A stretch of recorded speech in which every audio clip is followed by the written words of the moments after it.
ученическа конференция, посветена на 70 годишната от Кралската спогодба и връщането на Южна Добруджа. За мен е чест да ви приветствам с добре дошли в святата добруджанска земя. Кралският договор е знаменито събитие в българската история. Значителен успех на българското правителство и прецедент в световната дипломация. Народът ни трябва да знае какво е той за България, за страданията на невинните жертви, за скъпата цена, платена от добруджанците, останали истински българи. Добруджа е люлката на българската държава и затова връщането и към майката родина е сред малко щастливи събития в новата ни история. Това е еднички и следователно най-скъпия плод на мирната ревизия на енойския диктат, добит с борба, вяра и постоянство, за да бъде съхранен за поколенията.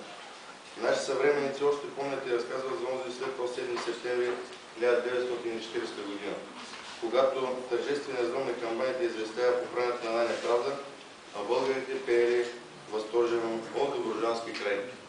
Разрешете ми да ви приветствам още веднъж с добре дошли в нашия град и да ви пожелая ползотворна работа.